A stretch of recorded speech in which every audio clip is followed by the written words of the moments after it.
സെമിനാറുകളില്ല, പ്രസംഗങ്ങളില്ല, ഒന്നുമില്ല. പിന്നെ 3 വാക്ക്. എന്താ? ഫഹൽ അൻതും മുൻതഹൂൻ. ഫഹൽ അൻതും മുൻതഹൂൻ. മാറാൻ നിങ്ങൾ തയ്യാറുണ്ടോ? പിന്തിരിയാൻ നിങ്ങൾ തയ്യാറുണ്ടോ? മദ്യത്തിന്റെ ചഷകം ചുണ്ടോടടുപ്പിച്ചിരുന്ന കള്ളുകുടിയൻ വലിച്ചെറിഞ്ഞു ആ ചഷകം.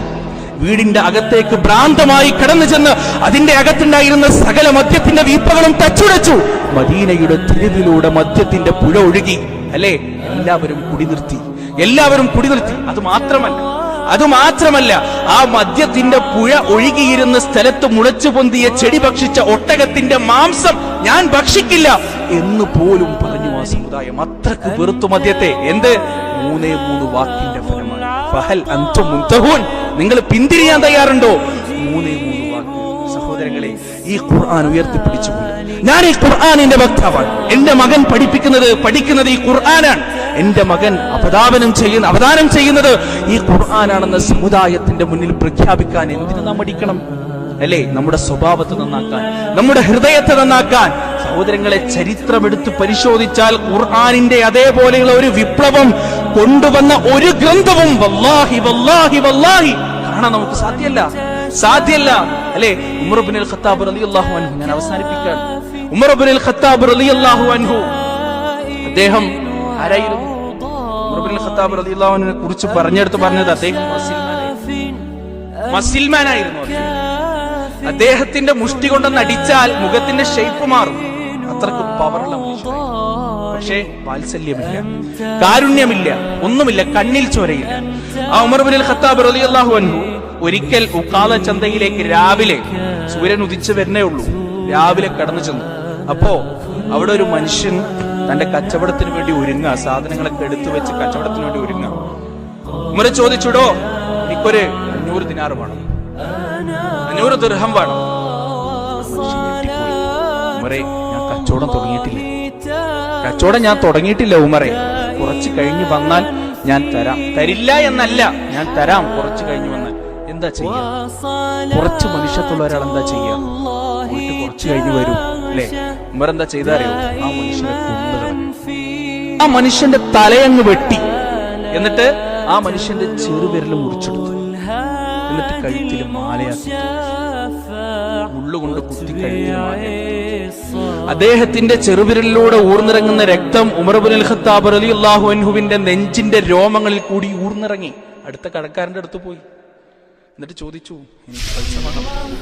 കുടുംബം വിറ്റിട്ടാണെങ്കിലും കൊടുക്കും. കാരണം എന്താ? അടുത്ത് അവിടെ തൂങ്ങേണ്ടതുകൊണ്ട് പേരിലാണ്. അതായിരുന്നു ഉമർ. പക്ഷേ ഉമറിന്റെ ജീവിതത്തിൽ വേറൊരു കാലഘട്ടമുണ്ട്. ഞാനും നിങ്ങളും പഠിച്ച് മനസ്സിലാക്കേണ്ട ഒരു കാലഘട്ടം എന്താണെന്നറിയോ? ഉമർ ഇബ്നുൽ ഖത്താബ് റളിയല്ലാഹു അൻഹു നിസ്കാരം കഴിഞ്ഞിട്ട് പെട്ടെന്ന് എഴുന്നേറ്റ് പോവാ.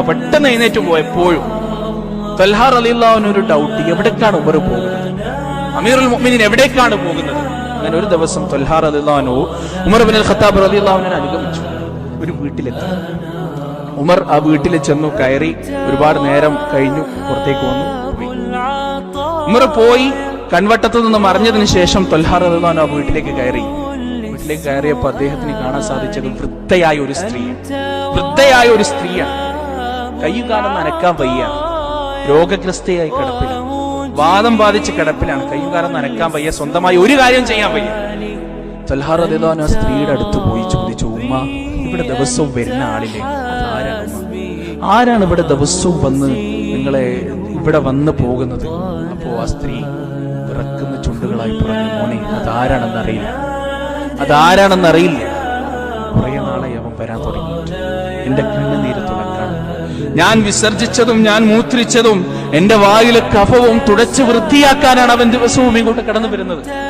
വിഷമം കൊണ്ട് ഞാൻ കരയുന്ന സമയത്ത് എന്റെ കണ്ണുനീര് തുടച്ചു തരാൻ, സ്വന്തമായി കൈകൾ പൊങ്ങാത്ത എന്റെ വായിലേക്ക് ഭക്ഷണത്തിന്റെ ഉരുളകൾ വെച്ചു തരാൻ, മോനെ, ആ മനുഷ്യൻ ഏതാണെന്ന് എനിക്കറിയില്ല. പക്ഷേ മഹാമനസ്സുള്ള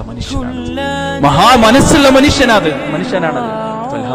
ചോദിച്ചു, ഉമ്മ, ആ വ്യക്തി ആരാണെന്നറിയോ? ആ വ്യക്തി ആരാണെന്ന് നിങ്ങൾക്കറിയണോ? അറിയണം മോനെ, ആരാണെന്ന് പറ. ആ മനുഷ്യൻ ഈ രാജ്യത്തിന്റെ രാജാവാണ്. റോമാ സാമ്രാജ്യത്തിന്റെ, പേർഷ്യ സാമ്രാജ്യത്തിന്റെ അധികാരത്തിന്റെ സിംഹാസനങ്ങളും ചെങ്കോലുകളും ഏതൊരു ഉമറിന്റെ മുന്നിലാണോ 10 മടക്കി കീഴടങ്ങിയത്, ആ ഉമർ ഈ രാജ്യത്തെ നിയന്ത്രിക്കുന്ന അമീറുൽ മുഅ്മിനീൻ, ഖലീഫ, ഡിക്റ്റേറ്റർ ആ ഉമറാണ് ഉമ്മ.